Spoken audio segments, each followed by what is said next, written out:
Pertama-tama saya ingin menyampaikan penghargaan dan apresiasi yang tinggi atas kerja keras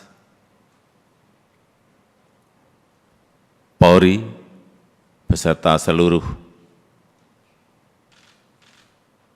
jajaran TNI, jajaran pemerintah, dan seluruh komponen masyarakat dalam menangani COVID.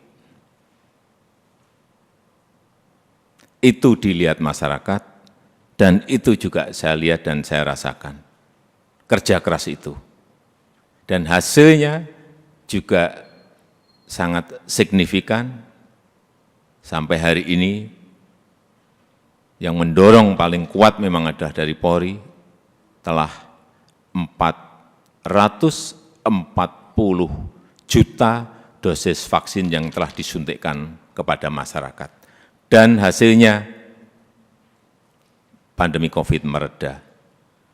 Dan hasilnya ekonomi kita bisa tumbuh 5,44%. Dan hasilnya indeks kepercayaan masyarakat juga menempatkan Polri di puncak teratas pada saat itu.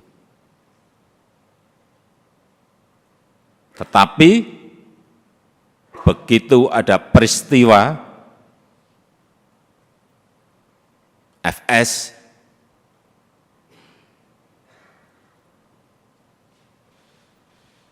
runyam semuanya dan jatuh ke angka yang paling rendah.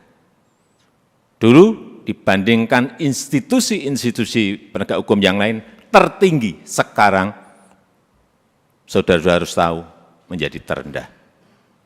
Ini yang harus dikembalikan lagi dengan kerja keras saudara-saudara sekalian.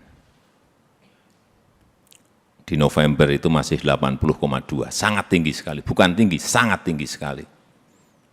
Sekarang kemarin Agustus berada di 54, jatuh, drop sangat rendah sekali. Itulah pekerjaan berat yang saudara-saudara harus kerjakan untuk mengembalikan kepercayaan masyarakat kepada Polri. Di tengah situasi yang juga tidak mendukung saat ini. Kita tahu semua negara sedang sulit, dunia sedang sulit, kita ini menahkodai negara ini juga menghadapi gelombang dan badai dari ekonomi global yang tidak gampang. Perlu saya sampaikan, 66 negara berada pada posisi rentan, 345 juta orang di 82 negara sudah masuk menderita kekurangan pangan akut. Ini yang semua Kapolda, Kapolres, pejabat utama Polri harus tahu. Keadaan situasi seperti ini harus mengerti. Sehingga punya sense of crisis yang sama. Hati-hati dengan ini. Hati-hati. Oleh sebab itu saya ingatkan masalah gaya hidup. Lifestyle. Jangan sampai dalam situasi yang sulit ada letupan-letupan sosial karena adanya kecemburuan sosial ekonomi. Kecemburuan sosial ekonomi. Hati-hati. Sehingga saya ingatkan yang namanya Polres, Kapolres, yang namanya Kapolda, yang namanya seluruh pejabat utama, perwira tinggi, ngerem total masalah gaya hidup. Jangan gagah-gagahan karena merasa punya mobil bagus atau motor gede yang bagus. Hati-hati, hati-hati, saya ingatkan hati-hati. Masanya yang lalu-lalu sudah usai. teknologi sekarang ini menyebabkan interaksi sosial berubah total. Sosial media bisa mengabarkan bukan hanya TV, bukan hanya media cetak, media online. Pribadi-pribadi kita sekarang bisa menjadi surat kabar, bisa menjadi media yang setiap saat bisa memunculkan perilaku-perilaku kita sehari-hari kayak apa, meskipun sembunyi-sembunyi. Saya terlalu banyak mendapatkan laporan. Sehingga kembali lagi, gaya hidup, urusan kecil-kecil, tetapi itu bisa mengganggu kepercayaan terhadap Polri. Urusan tadi, urusan mobil, urusan motor gede, urusan yang remeh-temeh aja. Sepatunya apa, bajunya apa, dilihat masyarakat sekarang ini. Itu yang kita harus mengerti dalam situasi dunia yang penuh dengan keterbukaan. Dan keluhan masyarakat terhadap anggota Polri kita, ini tugas saudara-saudara semuanya. Jadi keluhan masyarakat terhadap Polri 29,7% itu ini sebuah persepsi karena pungli. Tolong ini anggota-anggota semuanya diredam untuk ini. Sewenang-wenang, tolong ini juga diredam pada anggota-anggota. Pendekatan-pendekatan yang represif, jauhi. Mencari-cari kesalahan, nomor yang ketiga 19,2%. Dan yang keempat, hidup mewah yang tadi sudah saya sampaikan.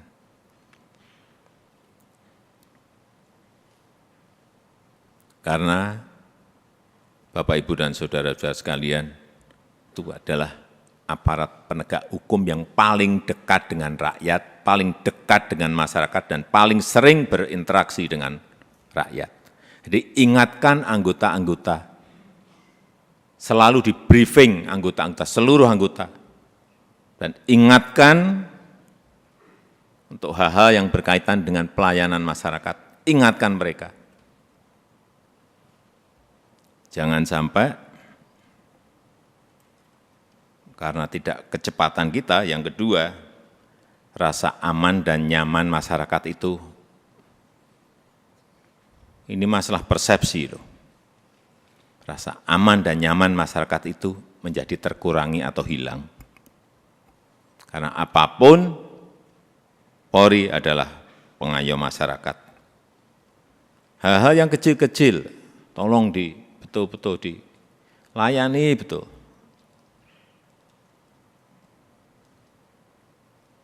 Masyarakat kehilangan sesuatu, harus direspon cepat.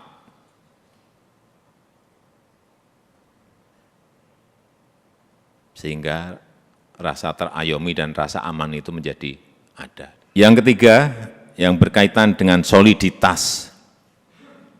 Jangan sampai, ini hati-hati, ini sudah masuk tahun politik. Karena pemilu sudah berjalan tahapan pemilu sudah berjalan sejak Juni yang lalu. Harus ditunjukkan soliditas di internal Polri dulu. Rampung, kemudian soliditas Polri dan TNI. Itu yang akan mengurangi tensi politik ke depan. Soliditas. Harus ada kepekaan. Posisi politik ini seperti apa sih? Karena saudara-saudara adalah pimpinan-pimpinan tertinggi di wilayah masing-masing.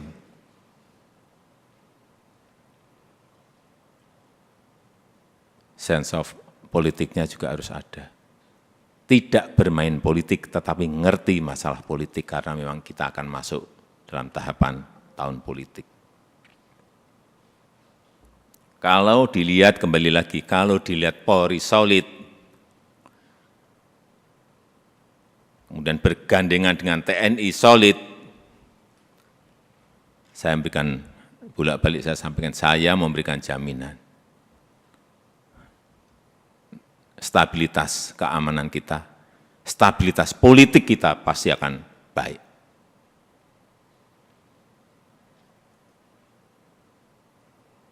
Enggak ada yang berani coba-coba.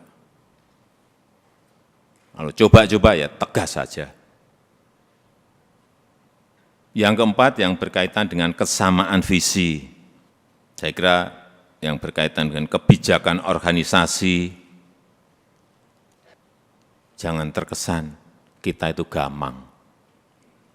Sebagai pemimpin-pemimpin di wilayah, baik itu di provinsi, kabupaten, dan kota, jangan gamang, apalagi cari selamat. Yakin sesuai dengan prosedur, yakin sesuai dengan SOP, yakin sesuai dengan undang-undang, lakukan. Visi, presisi, Pak Kapolri, saya minta juga tidak usah jelimet-jelimet, tolong disederhanakan, sehingga yang di bawah itu ngerti apa yang harus dijalankan. Apa sih kalau disederhanakan? Ya tadi yang Kapolri sampaikan tadi, Polri sebagai pelindung, Polri sebagai pengayom, dan Polri sebagai pelayan masyarakat. Intinya akan ke sana. Presisinya itu apa? Jelasin sekali lagi, secara sederhana dan jelas. Sehingga gampang ditangkap visi itu. Yang kelima, yang berkaitan dengan penegakan hukum. Jangan sampai pemerintah dianggap lemah. Jangan sampai juga Polri dianggap lemah.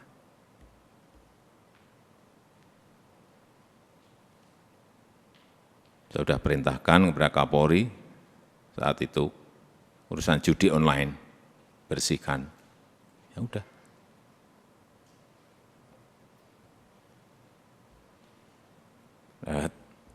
Saya nggak usah bicara banyak.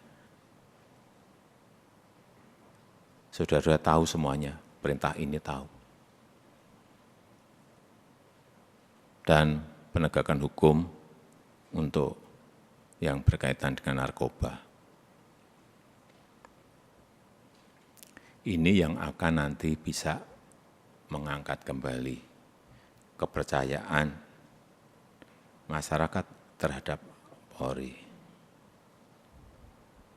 Dan kalau ada sebuah peristiwa, itu segera dirancang komunikasinya yang baik. Komunikasi publik itu penting banget.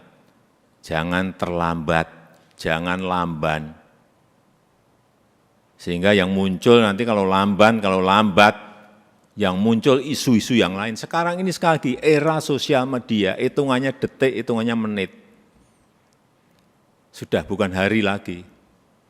Begitu ada sebuah peristiwa kecil, dan saudara-saudara menganggap ini kecil, sehingga tidak ditangani, dikomunikasikan dengan baik, dengan kecepatan, membesar menjadi sulit untuk kemudian diselesaikan lagi. Ini tidak berada pada posisi yang normal.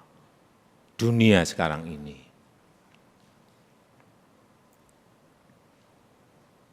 Sehingga gampang sensitif dan gampang tersulut. Untuk menumbuhkan optimisme harus menciptakan hal-hal yang baik, dikontra dengan itu, dikontra dengan prestasi-prestasi, dikontra dengan komunikasi yang baik.